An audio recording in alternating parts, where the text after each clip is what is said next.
오늘 같이 읽으신 본문 말씀에 보시면 사무엘 선지자 시대에 이스라엘 백성의 지도자들이 나와서 왕을 세워달라 그렇게 요청하는 장면이 기록되어 있습니다. 드디어 사사시대가 완전히 끝나고 왕정시대가 시작되는 그런 전환기에 기록된 말씀이 되겠습니다.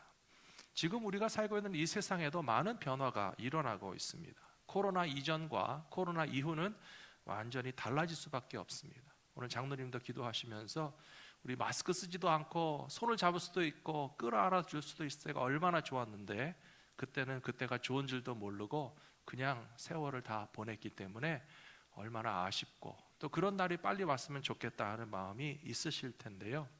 그런 변화하는 세상 가운데서 특별히 내일 모레 미국에서는 대통령 선거가 있고 그뿐만 아니라 지역의 많은 선출직 또 직분자들을 선출하는 이 선거를 통해서 변화가 일어나는 때에 하나님은 우리 크리스찬들에게 어떤 삶을 살기 원하시는지 더 많이 말씀을 통해서 답을 찾으시고 지혜를 찾으시고 길을 찾으시면서 나아가실 수 있는 저와 여러분들이 되시기를 부탁합니다.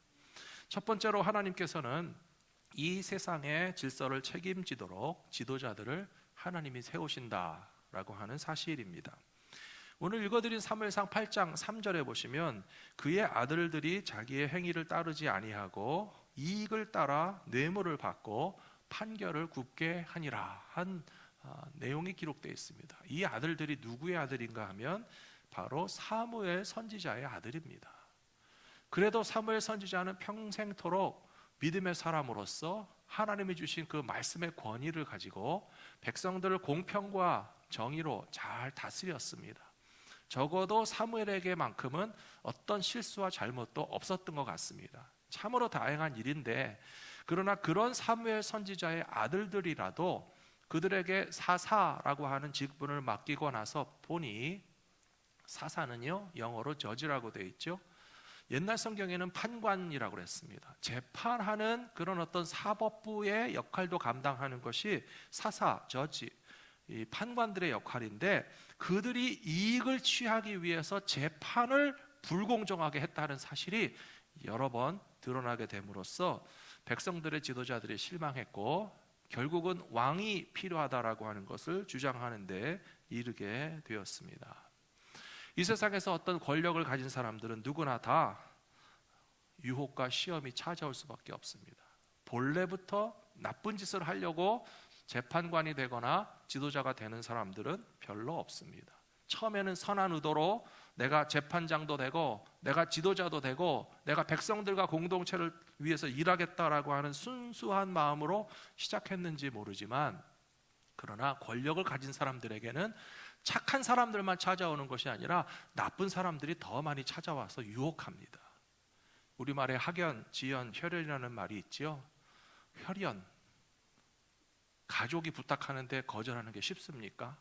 가장 친한 친구가 와서 나를 좀 봐달라고 부탁하는데 그것을 거절하는 것이 쉽습니까? 혹은 같은 학교를 다니고 같은 지역에서 자라났고 어떤 이익으로 서로 연결되어 있는 사람들끼리 나를 더 좋아주고 다른 사람은 좀 불리하게 해달라고 하는 은밀한 부탁이 얼마나 많이 찾아오겠습니까? 그래서 지도자들이 만일에 그 은밀한 유혹에 하나씩 둘씩 넘어가다 보면 온 나라의 질서가 다 무너지고 나라 전체가 함께 부패하고 썩어서 무너져 내리는 위기를 경험할 수밖에 없다는 사실을 우리들은 많이 보면서 살아왔습니다. 사무엘 시대 말기에 두 아들들이 사사로 세워졌지만 재판을 공정하게 하지 못해서 백성들의 불만이 커졌다라고 하는 것도 똑같은 상황이었습니다. 그렇다면 왕이 세워지면 모든 문제가 다 해결될 것이라고 생각하십니까? 사실은 그렇지 않습니다. 하나님께서 왕정제도를 기뻐서 허락하신 것이 아니고 사람들이 원하는 제도일지라도 어떤 제도와 체계 가운데서도 하나님을 경외하는 백성들만이 안전한 세상을 만들어갈 수 있다는 사실을 경험해 볼 수 있도록 기회를 허락해 주신 것이라고 저는 생각합니다.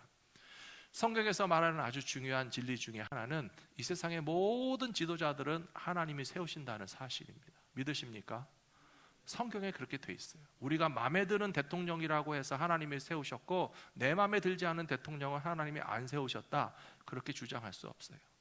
죄송하지만 아주 못된 지도자도 하나님이 허락하셨으니까 그 자리에 올라갈 수 있는 것이고요, 바로 왕도 하나님이 세우셨고 바벨론의 느부갓네살 왕은 정말 성전을 파괴하고 이스라엘을 괴롭히는 나쁜 일을 많이 했지만 예레미야 선지자는 말하기를 느부갓네살 왕도 하나님이 도구로 사용하신 것이다 라고 말씀함으로써 이 땅의 모든 지도자들은 하나님이 세우신다는 사실을 성경이 인정하고 있다는 사실을 우리는 기억해야 됩니다. 로마서 13장 말씀해 보시면 이런 말씀이 있습니다. 각 사람은 위에 있는 권세들에게 복종하라. 권세는 하나님으로부터 나지 않음이 없나니 모든 권세는 다 하나님께서 정하신 바라. 그는 하나님의 사역자가 되어 내게 선을 베푸는 자니라. 그러나 내가 악을 행하거든 두려워하라. 그가 공연히 칼을 가지지 아니하였으니 곧 하나님의 사역자가 되어 악을 행하는 자에게 진노하심을 따라 보응하는 자니라. 로마서 13장 4절 말씀해 보시면요, 세상의 정치 지도자, 경찰관, 사법기관, 어떤 이 법을 집행하는 사람들을 가리켜서 하나님의 사역자라고 하는 말을 2번이나 말하고 있어요. 그들이 반드시 크리스찬이라는 말이 아닙니다. 그들이 반드시 신실한 신앙인이라고 하는 말은 아닙니다. 하지만 공권력을 가지고 세상에서 질서를 잡는 사람들에 대해서 사도 바울은 뭐라고 얘기했는가 하면, 우리 믿는 사람들에게는 선을 행하고 나쁜 사람들은 심판하는 그런 공권력을 바르게 행사하는 사람들에 대해서 하나님의 사역자다, 하나님의 사역자다 라고 말하고 있기 때문에 우리는 이 세상의 권세자들에 대해서 예수 믿고 안 믿고만 따져가지고 좋다 나쁘다 함부로 판단하실 것이 아니라, 하나님은 공공의 질서를 위해서도 세상의 권력자들을 세우고 사역하신다는 사실을 인정하는 것이 성경적으로 바른 신앙이라는 사실을 기억하셔야 될 것입니다. 그래서 사도 바울은 로마 사람들에게 로마에 살면서 로마 황제에게 복종할 것을 권면한 것이에요. 그것은 반드시 황제가 하는 모든 일들이 다 옳다는 것은 아닙니다. 황제가 우상을 숭배하게 하면 그것은 거절해야 됩니다. 그러나 황제가 국가와 사회의 질서를 지키면서 공정한 재판을 한다면 그것은 받아들여야 된다라고 하는 뜻입니다. 우리가 이 세상을 살면서 이렇게 판단하기 쉽지 않은 문제들이 많이 있지만 우리는 특별히 예수님께서 행하신 일들을 기억하면서 세상의 정치와 지도자와 사회 구조 가운데서 크리스찬들은 어떤 분별력을 가지고 살아야 하는지를 배울 필요가 많이 있다고 저는 생각합니다. 예수님이 성육신 하셔서 이 세상에 33년 동안 사셨죠. 특별히 3년의 공생애 동안에 많은 사람들이 예수님에게 찾아와서 저들의 아픔과 고통에 대해서 호소하면서 여러 가지 불평에 대해서도 얘기했어요. 헤롯 왕과 같이 못된 왕이 있는데 그런 못된 왕을 우리가 왕으로 인정해야 됩니까? 얘기하는 사람들이 있었고요. 로마 제국이 쳐들어와서 총독이 다스리고 있고 우리의 세금을 거두어 가는데 로마 사람들이 우리를 쥐어짜고 긁어서 세금을 뜯어가는 것에 대해서 다 그냥 복종하는 것이 옳은 일입니까? 라고 예수님에게 찾아와서 호소하는 사람이 있었습니다. 순수한 마음에서 호소하는 사람도 있었고요, 예수님을 탁 걸려 넘어지게 하려고 올무로 덫을 놓는 사람들도 있었어요. 예수님은요, 한 번도 그런 덫에 걸려 넘어지지 않으셨습니다. 첫 번째로 예수님은 헤롯 왕에 대해서는 철저하게 무시하시는 태도를 보여주셨어요. 헤롯 왕의 존재에 대해서 거의 언급도 하지 않으셨고요, 심지어 헤롯 왕이 예수님을 알고 예수님을 만나고 싶어 해도 만나주지도 않으셨어요. 헤롯 왕과 예수님의 유일한 대면 상황은 예수님이 십자가에 달리시기 전에 먼저 유대인들이 예수님을 로마 총독에게 고소했거든요. 로마 총독 빌라도가 곤란하니까 유대인인 예수는 유대의 왕인 헤롯이 재판을 하면 어떠냐 쓱 밀어냈어요. 그때 헤롯 왕 앞에 끌려가신 예수님은 평생 처음으로 헤롯 왕을 처음 만나신 거예요. 헤롯 왕은 예수님이 보고 싶었고 예수님에 대해서 알고 싶었고 예수님과 뭐 얘기도 나누고 싶었다고 하는데도 예수님은 철저하게 그를 무시하셨어요. 세상 지도자들이 정말 실망스럽고 올바로 통치 행위를 하지 못하거든 우리가 예수님의 방법 중에 하나 배울 만한 것이 있다면 그들을 무시하는 것도 나쁘지 않은 방법입니다. 또 한 가지 방법이 있다면 예수님은 로마 제국에 대해서 세금을 바치는 것에 대해서 뭐라고 대답했는지 기억나시죠? 로마 사람들이 사용하는 동전을 가지고 와서 봐라. 그 동전에 누구의 얼굴이 그려져 있느냐? 황제의 얼굴이 그려져 있는 로마의 동전을 사용한다면 로마 사람에게 세금을 바치는 것은 당연한 것이다. 그런데 예수님의 메시지에 더 중요한 것은요, 그 다음에 나옵니다. 황제의 것은 황제에게 바치고, 그 다음에 뭐라고 되어 있습니까? 하나님의 것은 하나님에게 바치라고 하는 것이에요. 그것에 대해서 누구도 반박할 수가 없었고, 예수님의 말씀이 진리인 것처럼 우리가 이 땅 위에 살면서 미국 땅에 산다면 미국이라고 하는 정치 제도와 세금 징수 방법이 별로 합리적으로 여겨지지 않는다 할지라도 이 땅 위에서 살아가는 동안에 치러야 할 대가를 치르는 것은 신앙 양심에 문제될 것이 하나도 없고요. 정작 중요한 것은 바로 그 뒤에는 나오는 말씀입니다. 사랑하는 성도 여러분, 하나님의 것을 하나님에게 바치시기 바랍니다. 하나님의 형상이 누구에게 그려져 있는지 아십니까? 우리에게 하나님의 형상이 그려져 있잖아요. 창세기 1장 2장에서 뭐라고 말씀하셨습니까? 하나님께서 하나님의 형상을 따라 아담과 하와를 창조하시고 Image of God, 하나님의 형상이 우리 인간들의 심령 가운데 새겨져 있기 때문에 내 자신이 하나님의 소유라고 인정한다면 우리 자신을 하나님의 소유로 마땅히 드리실 수 있는 믿음의 삶을 당당하게 살아가시게 되기를 부탁합니다. 디모데전서 2장에 보시면 사도 바울은 성도들이 기도해야 될 대상 중에는 임금도 있고 높은 지위에 있는 사람도 있고 또 이 세상에서 통치하는 지도자들을 위해서 기도해야 되는데 그것이 우리의 신앙생활을 위해서 꼭 필요하고 유익하기 때문에 믿지 않는 세상의 지도자라 할지라도 우리는 이 땅에 살면서 세상 지도자들을 위해서 기도하고 특별히 이틀 뒤에 있는 미국 대통령 선거와 여러 투표를 통해서 하나님이 기뻐하시는 결과가 나올 수 있도록 계속 기도하시는 저와 여러분들이 되시기를 부탁합니다. 투표도 하지 않고 세상 지도자들을 비판하는 것은 옳지 않습니다. 투표도 하시고 비판도 하셔야 됩니다. 기도도 하지 않고 이 세상이 왜 이렇게 엉망이냐 불평하는 것도 옳지 않습니다.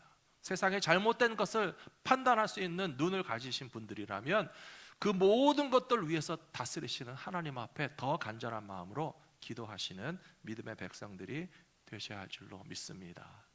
두 번째로 이 세상의 지도자들을 하나님이 세우시지만 그 지도자들 때문에 발생하는 비용은 백성들이 다 짊어지는 짐이 될 수밖에 없습니다.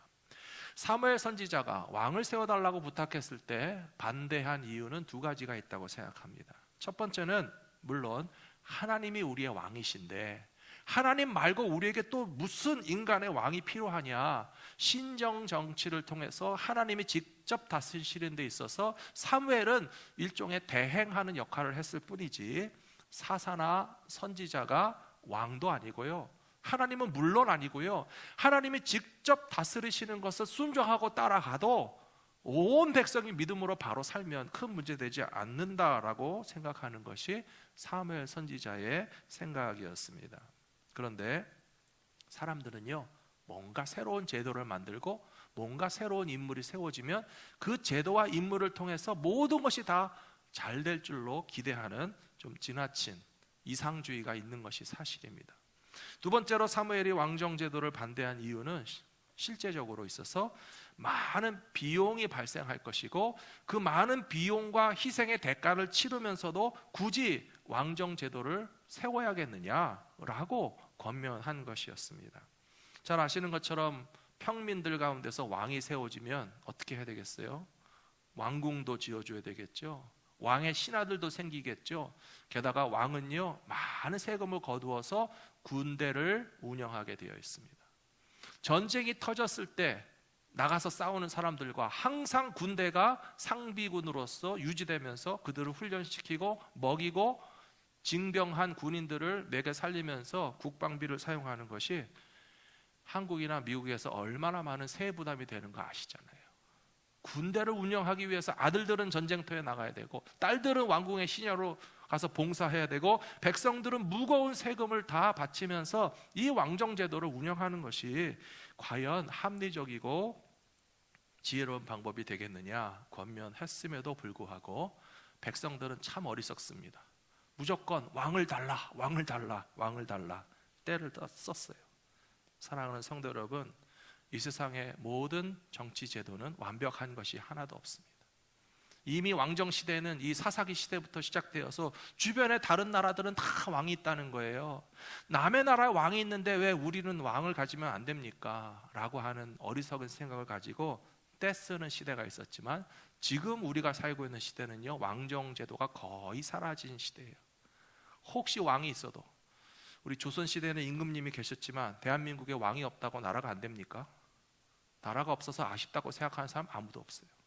뭐 일본에 천황이 있다든지 영국에 여왕이 있다든지 그거를 부러워하면서 우리도 왕을 달라고 하는 사람 지금 아무도 없잖아요.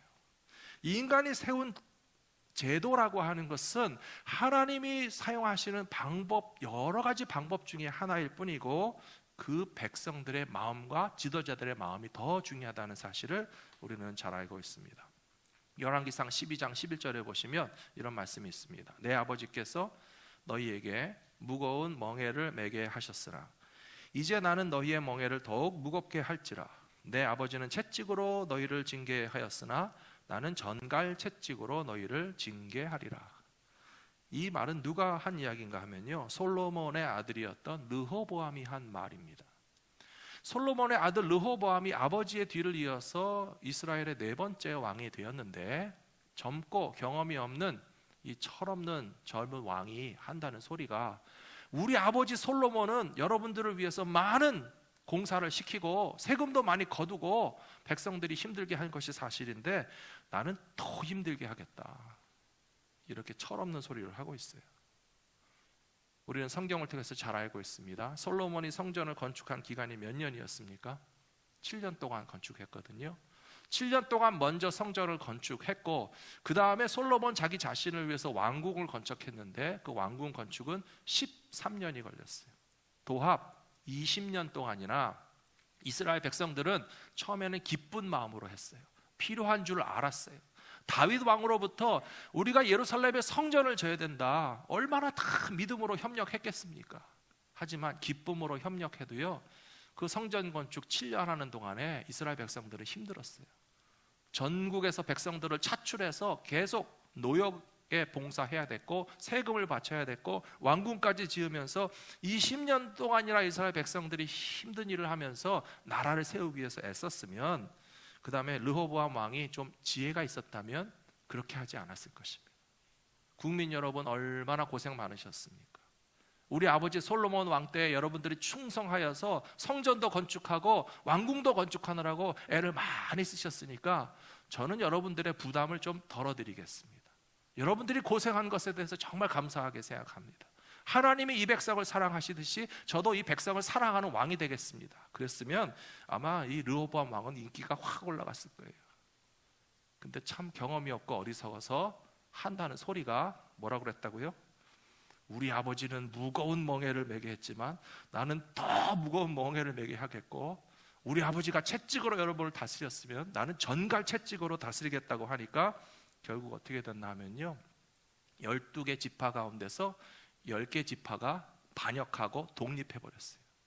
그리고 위쪽에 10개 지파가 반역하고 분리 독립한 그 나라의 새 왕은 누가 되었는가 하면 솔로몬 시대의 공사장에서 현장 감독을 하던 여로보암이라고 하는 사람을 왕으로 세워서 이 노동자들의 고통을 이해하고 대변하는 사람을 새로 세워서 왕이 되어서 분리 독립한 것이 북쪽의 10개 지파고 남쪽은 겨우 2개 지파만 가진 아주 작은 나라로 쪼그라드는 이런 비참한 상황이 될 수밖에 없었던 것은 결정적으로 지도자의 잘못이라는 것입니다. 마지막 세 번째로 우리는 하나님께서 통치하시는 나라를 추구하는 것이 믿음의 백성들의 궁극적인 사명이라고 하는 사실을 잊지 말아야 됩니다. 사무엘상 8장 7절에 보시면 하나님께서 사무엘에게 말씀하십니다. 이 백성이 너에게 하는 말을 다 들어줘라. 이 백성들이 사무엘 너를 버리는 것이 아니고 나 하나님 여호와를 버려서 하나님이 그들의 왕이시라고 하는 사실을 인정하지 못하고 있는 태도를 드러내는 것뿐이기 때문에 저들의 어리석음 그대로 허락해도 괜찮다라고 말씀하시면서요, 그 다음에 나오는 말씀 보시면 왕정제도가 어떤 부담을 주게 될 것인지 분명하게 가르치라고 이야기하고 있습니다. 이 세상의 지도자들과 나라들은 잠깐 있다가 사라지는데 왜 크리스찬들이 그렇게 정치적인 것에 마치 목숨을 걸듯이 거기에 더 큰 관심을 가지고 기뻐하고 슬퍼할 이유가 전혀 없다는 것입니다. 흥분하고 싶으시면 하나님 나라 때문에 흥분하시기 바랍니다. 열정을 쏟아붓고 싶으시면 하나님의 나라가 이 땅 가운데 이루어지는 일을 위해서 열정을 쏟아부으면서 우리의 삶의 가장 큰 목적은 세상 나라에 있지 않고 하나님의 나라에 있다는 사실을 확실히 깨닫고 살아가는 것이 믿음의 바른 자세라고 저는 믿습니다. 사랑하는 성도 여러분, 우리가 이 세상 가운데 하나님 나라를 확장해가는 것이 참 좋은 일이지만요, 그러나 예수님 다시 오실 때까지는 완성은 되기가 힘듭니다. 제가 너무 부정적인 이야기를 하는 것이 아니고요, 하나님의 방법이 그렇다라고 하는 사실을 말씀드리는 거예요. 한때는 로마 제국이 기독교를 국교로 맞이했을 때 아마 신실한 예수님의 제자들은 굉장히 기뻐했을 거예요. 야, 로마 제국 전체가 이제 기독교 국가가 되어서 모든 사람들이 다 예수 믿겠구나. 근데 그렇게 됐습니까? 안 됐습니까? 안 됐죠. 영국도 기독교를 국교로 받아들였고요, 독일이나 여러 나라들이 기독교를 국교로 받아들인 나라들이 유럽 역사에 많이 있었지만, 그러나 국왕이 예수를 믿고 기독교를 국교로 공표한다고 해서 전 국민이 다 신실한 크리스찬으로 살아가는 것은 아니에요. 그래서 우리가 확인하게 된 사실이 무엇인가 하면, 하나님의 나라가 우리가 생각하는 것처럼 이 세상에서 완벽하게 이루어지는 것은 결국은 미완성으로 계속 진행할 수밖에 없다는 것이에요. 그런데 언제 완성이 되겠습니까? 우리 예수님이 다시 오시면. 그래서 우리가 그 날을 기다리는 거예요. 아멘, 주 예수여 어서 오시옵소서. 요한계시록 마지막에 나와 있지 않습니까? 마라나타, 아멘, 주 예수여 어서 오시옵소서. 우리는 이 땅 가운데서 복음을 전하고 하나님 나라를 확장하고 하나님의 뜻이 이루어지기 위해서 평생 힘쓰며 살아가지만, 그것이 주님 다시 오시기 전까지는 완성되지 못한다고 해서 실망할 것이 아니라 우리에게 맡겨주신 믿음의 사명을 최고의 우선순위에 두고 살아간다면, 비록 이 세상의 왕은 바로 왕같이 마음에 안 드는 왕이라도 우리가 요새 역할을 하면 될 줄로 믿습니다. 이 세상의 왕들은 느부갓네살 왕처럼 못된 왕이라 할지라도 우리가 다니엘과 같은 믿음의 사명을 감당한다면 크리스찬을 통해서 이 세상의 교회와 하나님의 백성들이 보호를 받고 하나님의 이름의 영광을 받으시는 역할을 우리와 우리의 자녀들이 감당하게 될 줄로 믿습니다. 시편 45편 6절에 보시면 하나님이여 주의 보좌는 영원하며 주의 나라의 규는 공평한 규니이다, 그렇게 되어 있습니다. 하나님의 보좌가 영원하시다고 했어요. 이 세상의 모든 권력은 영원하지 못하지만 하나님만이 영원한 권세자이시고요, 주의 나라의 규라고 하는 것은 왕이 들고 있는 어떤 막대기와 같은 왕권을 상징하는 하나의 상징물입니다. 그런데 하나님의 나라의 그 왕권을 상징하는 상징물, 땅땅땅 내리치는 재판장의 그 어떤 막대기와 같은 것이고, 에스더가 왕 앞에 갔을 때 왕이 어떻게 해야 된다고 그랬죠? 부르지 않은 왕비가 왕을 찾아가면 그 마지막 순간에 죽든지 살리든지 갈라질 수 있어요. 왕이 규를 내밀면 잘 왔다 받아주는 것이고요, 저 왕비가 왜 왔지? 규를 안 내밀면 내치라는 거거든요. 하나님의 기적이 그 역사 가운데 일어났어요. 에스더 왕비가 찾아갔는데 왕의 눈에 너무 아름답게 보여가지고 그 규를 내밀고, 왕비가 원하는 것은 내가 다 해주겠다, 이 나라의 절반이라도 내가 주겠다. 사랑하는 성도 여러분, 하나님의 은혜를 입은 자들에게 이와 같은 기적의 역사가 일어나게 될 줄로 믿습니다. 왕이 통치하는 것이 아니라 하나님의 규가 공평하고 최고의 권위를 가지신 권세자이시기 때문에 하나님의 은혜를 입는 믿음의 삶을 살아가다가 마지막 요한계시록 11장 15절에 보시면 일곱째 천사가 나팔을 불매 하늘에 큰 음성들이 나서 이르되 세상 나라가 우리 주와 그의 그리스도의 나라가 되어 그가 세세토록 왕 노릇 하시리로다 되어 있습니다. 우리의 영원하신 왕은 예수님이시고요, 이 땅 가운데 하나님의 나라가 완성되는 날은 예수님이 다시 오셔야만 되는 것이기 때문에 그날까지 흔들림 없는 귀한 믿음으로 힘차게 전진하실 수 있는 모든 하나님의 백성들 다 되시기를 축복합니다.